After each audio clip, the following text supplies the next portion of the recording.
షర్మిలను చూస్తుంటే కన్నీళ్లు ఆగడం లేదంటున్నారు మహిళలు. రాజన్న కుటుంబానికి అండగా ఉంటామంటున్నారు. కుట్రలతో వైఎస్ఆర్ కాంగ్రెస్ పార్టీ ప్రభంజనాన్ని ఆపలేరని చెప్పారు.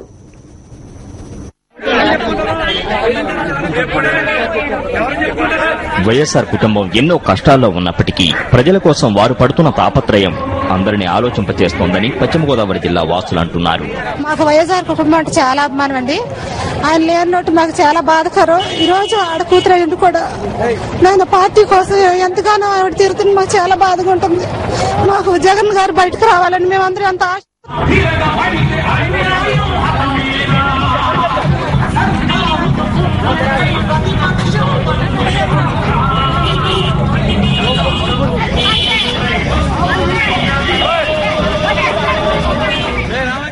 ఆయన ముఖ్యమంత్రి అవ్వాలని మేము ఎంతగానో ఆశపడుతున్నాము. షర్మిల గారి పాదయాత్ర విజయవంతం కావాలని మేము అందరం ఆశిస్తున్నాం.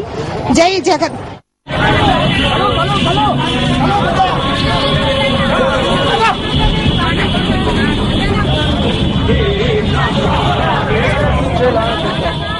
వైఎస్ఆర్ కుటుంబంపై అభిమానాన్ని ఎవరూ ఆపలేరని మహిళలు అంటున్నారు. రాష్ట్రంలోని ప్రతి ఒక్కరూ వైఎస్ జగన్మోహన్ రెడ్డి బయటికి రావాలని కోరుకుంటున్నారని తెలిపారు. షర్మిల పాదయాత్రతో తమ గ్రామానికి రావడం చాలా ఆనందంగా ఉందన్నారు పశ్చిమ గోదావరి జిల్లా గోపాలపురం నియోజకవర్గంలోని గాంధీనగర్ వాసులు. షర్మిల ఆరోగ్యం బాగుండాలని దేవుణ్ణి ప్రార్థిస్తున్నట్లు తెలిపారు. వైఎస్ జగన్మోహన్ రెడ్డి నాయకత్వంలోనే రాష్ట్రం అభివృద్ది చెందుతుందని చెప్తున్నారు.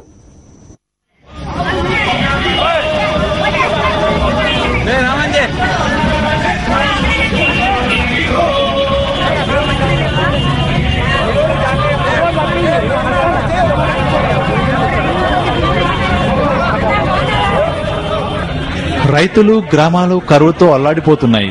ఓదార్చేవారు లేక, సాయం చేసేవారు లేక పేద, బడుగు, బలహీన వర్గాల వారు అల్లాడిపోతున్నారని మహిళలు ఆవేదన వ్యక్తం చేశారు. ఆ ఊరొత్తడం చాలా గ్రేట్ అండి. ఇప్పటి వరకు అంత అలాగా ఆ ఊరు రాలేదండి. అలా షర్మిల గారు ఇలా వచ్చి ఇలాగా పాదయాత్ర చేయటం అంటే మాకు చాలా సంతోషంగా ఉందండి. లేడీస్ 2000 కిలోమీటర్లు నడిచి ఇంత విజయవంతంగా ఇలా చేయటం అంటే చాలా గ్రేట్ అండి. మాకు ఇంకా విజయవంతంగా ఇంకా అన్ని ఊర్లు తిరిగి విజయవంతంగా చేసి జగన్ గారు జైలు నుంచి బయటకు రావాలని కోరుకుంటున్నామండి.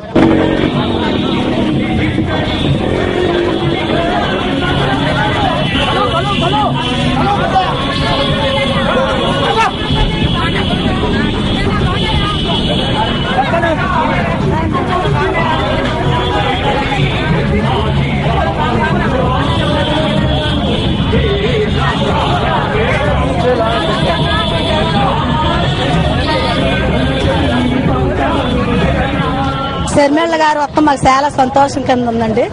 అన్న జగన్ సిస్టర్ గారు మొత్తం మాకు చాలా సంతోషంగా ఉందండి. రాజశేఖర్ అన్న పోనా గానీ మాకు మీరు వచ్చారని మాకు చాలా సంతోషంగా ఉందండి. పాదయాత్ర 2000 కిలోమీటర్లు నడిచిందంటే సిస్టర్ గారు మాకు చాలా సంతోషంగా ఉందండి. ఎప్పుడైనా సరే ఎన్ని సంవత్సరాలు కానీ మళ్ళీ వైఎస్ఆర్ కాంగ్రెస్ రావాలని మేము ఎంతో ఆనందిస్తున్నామండి. మేము అభినందిస్తామండి.